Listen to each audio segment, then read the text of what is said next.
أعوذ بالله من الشيطان الرجيم. بسم الله الرحمن الرحيم. سل بني إسرائيل كم آتيناهم من آية بينة ومن يبدل نعمة الله من بعد ما جاءته فإن الله شديد العقاب. زين للذين كفروا الحياة الدنيا ويسخرون من الذين آمنوا والذين اتقوا فوقهم يوم القيامة والله يرزق من يشاء بغير حساب. بسم الله الرحمن الرحيم. سورة البقرة آیت نمبر 211. سل بني إسرائيل کم آتیناهم من آیت بینه. سل تتپوس وکا لبنی اسرائیلونا کم آتیناهم من آیت بینه سی مونږ څومره ډیر ورکړي ول دیتا من آیت دی معجزاتونا دی دلائلونا بینتن واضح ښکاره ښکاره. دی آیاتونو مناسبت لمخکې آیاتونو سره داده. مخکې الله تعالی و فرمایل چې تاسې د اسلام په دین کې کامل داخل سي، په ټول دین کې داخل سي.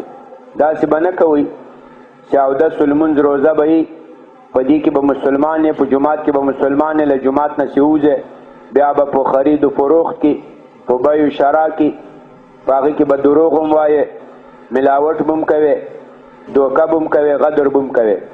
داسې مسلماني به نه وي. عزتمندو لکه اوس یو مسلمان ته د خنزیر غوښه راوړي هغه یې نه خوري، وایي دا حرام ده. بالکل حرام ده. الله تعالی ویل دا حرام ده.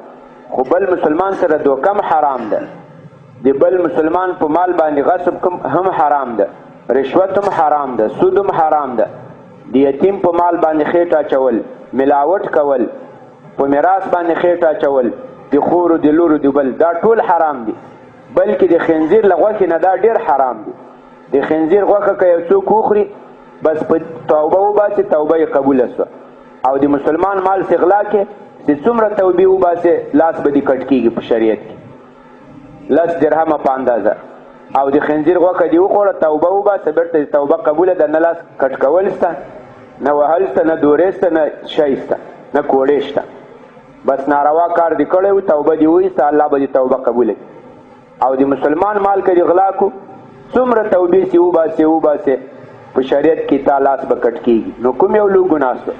د مسلمان مال غلا کول لوی ګناه شو که خنزیر غوښه خوړل لوی شو؟ د مسلمان مال خوړل دا ډېره لوی ګناه ده. زموږ خلک څوک خنزیر غوښه وخوري، شراب وخوري، وایي دا د شراب یې وخواړو، حرام یې وخواړو.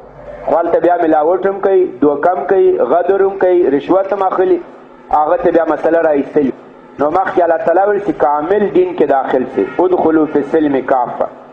بیا الله تعالی ویل وای که تاسې له دې کامل دین نه وښویږئ خبردار الله تعالی چې د عزیز حکیم هغه ډېر غالب ذات ده، بیا تاسې ګرفت کوي، چې تاسې مواخذه کوي. بیا الله تعالی د هغو کسانو ذکر وکړو کوم چې له کامل دین نه ښویېدلي دي او کامل دین متابعت نه کوي. الله تعالی وایي دوی ولې د کامل دین متابعت نه کوي؟ دوی د دې خبرې انتظار کوي چې دوی ته د الله تعالی عذاب راشي، دوی ته ملائکه دی عذاب راشي، دوی ته د الله تعالی فیصله راشي په اجل باندې، په قیامت باندې. نو دوی د دې خبرې انتظار کوي. او د الله عذاب چې راشي، ملائکه دی عذاب راشي، اجل راشي، قیامت راشي، بیا ایمان څه فایده لري؟ بیا چې په کامل دین کې داخل سي بیا خو فایده نه لري. په کامل دین کې به مخکې له عذاب، له اجل، له قیامت نه داخلېږي. اوس الله تعالی موږ تاسې ته وایي سل بني اسرائیل، موږ تاسې ته داسې وایي له مسلمانانو نه مخکې د ځمکې په مخ باندې بني اسرائیل د موسی علیه السلام قوم په دې باندې الله تعالی ډېر لوی احسانات کړي ول. لکه دلته به راځي جای په جای، له فرعون نه یې نجات ورکو، له غرق نه یې نجات ورکو، په شام کې یې دوی ته لوی پاچاهي ورکړه، په دې کې ډېر انبیا را مبعوث کړل. دا مشهور انبیا لکه موسی علیه السلام، عیسی علیه السلام، داود، سلیمان، اشمعیل علیه السلام، زکریا علیه السلام، یحیی علیه السلام، دا لوی انبیا په دې کې راغلي ول. او ټول تقریبا 80,000 انبیا په دې کې راغلي ول. او دوی ته الله تعالی ډېره لوی پاچاهي ورکړې وه. ولی دوی په کامل دین کې داخل سوي ول. کله چې دوی کامل دین پرېښودل، کامل دین یې ترک کو، سره له دې سره دوی سره معجزات ول، دلایل ول، بیا ته تپوس وکړه څنګه حال سو؟ داسې حال سو، داسې در بدره سو. اوس په ټوله دنیا کې بني اسرائیل هغه یو ملک لري په دې فلسطین کې، هغه هم انګریزانو، فرانسویانو، امریکایانو دې په پیسو باندې دا ځمکې له مسلمانانو نه ورته اخیستلي دي. او که چېرته د دوی ملاتړ نه وي ورسره، مسلمانان به دوی دلته پرې نه وي، ختم به کړي. د امریکې او د دې په زور باندې دوی دلته مضبوط دي. نور ټول اهل دین په ځمکه باندې خپلې قبضې لري، ملکونه لري، پاچیانې لري. د دوی یوه کمزوري پاچي د هغه هم د نورو په مدد او په نصرت باندې ولاړه ده. او هلته دوی په دنیا باندې حکومتونه کول. کله چې دوی د آسماني دین تابعدار ول، کله چې دوی د انبیاو پسې روان ول، په کامل دین کې داخل ول.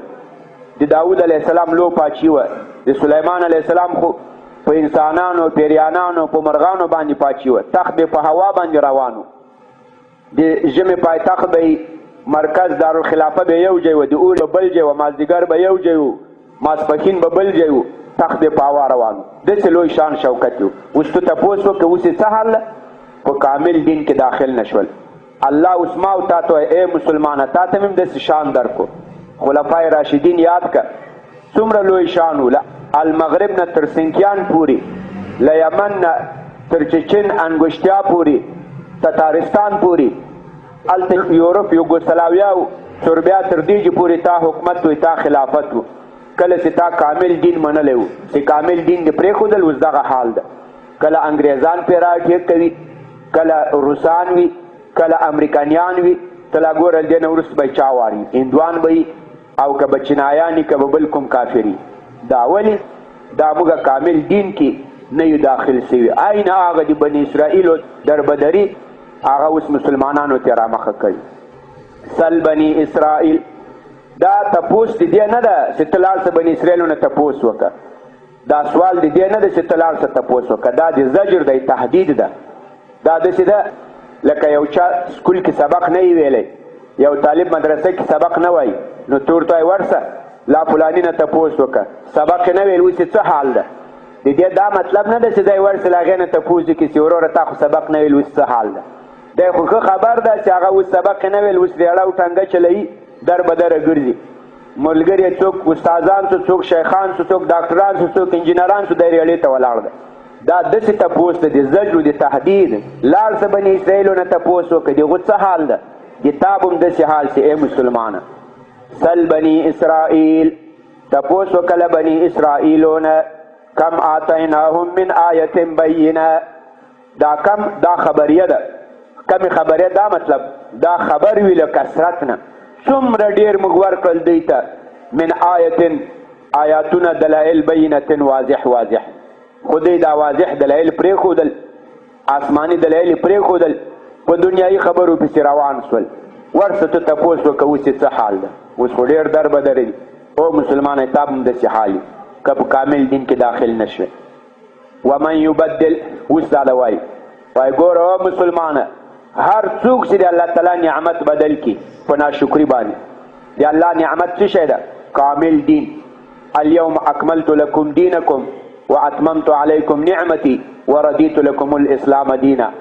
الله تعالی وایي د حجة الوداع د نبی علیه السلام په آخري حج کې وایي نن ورځ ما د تاسې دین کامل کو، او نن ورځ ما خپل نعمتونه په تاسې پوره کړل، او ما تاسو ته د اسلام دین غوره کو د دین په حیث باندې.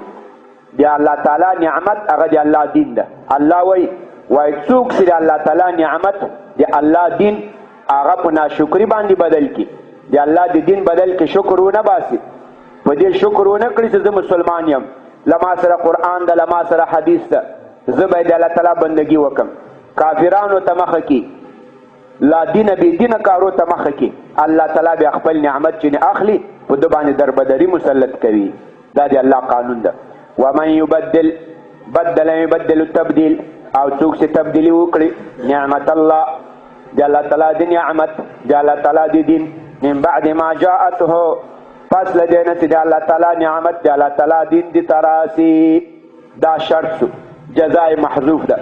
او څوک چې الله تعالی نعمت بدل کې په ناشکري فإن الله مؤاخذه الله تعالی دې د نیونکی ده دې د مؤاخذه کوونکی ده دې د گرفت کوونکی ده الله به دی رانیسي خوشي کوي نه ولی دا علت د جزای محذوفه ده ولی الله تعالی څوک چې د دین بدل کې په ناشکري رانیسي فإن الله شدید العقاب یقینا الله تعالی سخت عذاب والا ده زوینا الله تعالی اوس د دې سبب وای ولی د الله تعالی نعمت خلق په ناشکری بدلوي د الله تعالی د دین په بدله کې چې د الله نعمت ته دین پرېږدي او دنیا ته مخه کوي ولی بني اسرائیل د الله دین پرېښودل دنیا ته مخه کړه ولی مسلمانانو د الله تعالی کامل دین پرېښودل دنیا ته مخه کړه د دې وجه څه ده دا شیطان ورته راسي شیطان دې ته دا نږدې ژوند دا ښایسته کړي د دنیا ژوند د آخرت له ژوند له دې نه یې غافله کړي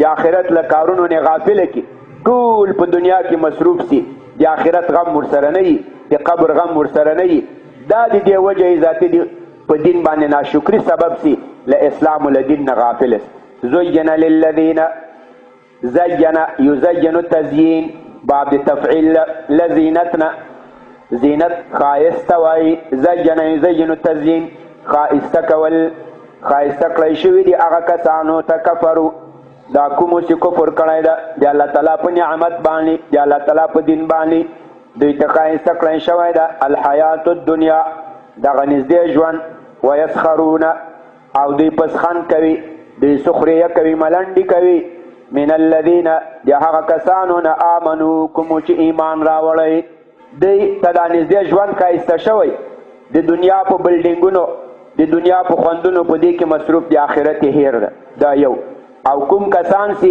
مؤمنان دي په هغوی باندې پسخند کوي هغوی دوی ته کمقل ښکاري سادهګان ښکاري لکه دا په اوله سپاره کې وویل واذا قیل لهم آمنو که دا منافقانو ته ووایي چې والکو ایمان راوړئ کما آمن الناسو لکه څنګه ایمان چې صحابه و راوړی و دوی به وایي انؤمنو کما آمن السفها موږ ایمان راوړو لکه څنګه چې ایمان راوړی و دې کمقلانو صحابه دوی ته کمقل ښکارېږي د دین لپاره یې کور کلی پرېښو د دین لپاره یې خپل کاروبار پرېښو د الله په لاره کې هجرت وکړو مال سر ځان ټولې د الله په لاره کې قربان کړو دا دوی ته یې کمقلانو کارونه ښکاري ویسخرون او دغه کافران چې دي دا کوم چې د الله تعالی نعمت یې په ناشکري بدل کړی دوی پسخند کوي سخریه کوي په هغه کسانو آمنو کومو چې ایمان راوړی الله تعالی وایي دا داسې نه ده چې دوی په مؤمنانو سخریه کوي او دا مؤمنان رښتیا هم د الله تعالی په حضور کې داسې سپک دي دا داسې نه ده والذین او هغه کسان اتقوا چې دوی پرهیزګاري کړې ده دوی تقوا کړي ځان ساتلی ده له شرک له کفر نه ځان ساتلی ده له ناشکري نه ځان ساتلی له بېدیني نه نو دغه پرهیزګاران چې دي فوقهم دا به د کافرانو بره وي یوم القیامه د قیامت په ورځ مؤمنان متقیان هغه به بره په جنتونو کې وي کافران به لاندې جهنم کې وي والله یرزق او الله تعالی به مؤمنانو ته په جنت کې روزي ورکوي والله او الله تعالی روزي ورکوي من یشاء چاته چې خوښه شي بغیر حساب بې حسابه یعنی ډېره زیاته روزي ورکوي کان الناس امة واحده تر اندیجې پورې بسته د دې آیاتونو مطلب دا سو چې ای مؤمنانو په کامل دین کې داخل شي کامل دین ومنئ دا د نجات دا د فلاح د کامیابی لاره ده او که کامل دین کې داخل نسی الله ډېر سخت عذاب والا ده تو ورڅه تپوس وکړه بني اسرائیل ولې داسې در بدر دي یو وخت لوی شان و شوکت و د داود علیه السلام د سلیمان علیه السلام زمانه کې نن سبا داسې در بدر دا ولې دا له دې وجې نه چې دی هغه کامل دین هغه یې پرېښودل د الله دین یې په ناشکري بدل کړو د الله تعالی په نعمتونو یې ناشکري وکړه او دا له هر چا سره الله داسې معامله کوي چې د الله تعالی د دین ناشکري وکړي ځکه الله تعالی سخت عذاب والا ده سبحان ربك رب العزة عما يصفون وسلام على المرسلين والحمد لله رب العالمين یا الله دې موږ دا ترجمه او تفسیر په خپل حضور کې قبول او منظور کړي که څه زیادت او نقصان شوی یا الله ته معافي وکړي او یا الله دې تا له شکر گزارو بندگانو چې موږ ګرځوي یا الله تا په کامل دین کې کاملا داخل کې یا الله لنفاق ولشقاق نو وساته صحت او عافیت هم نصیب کې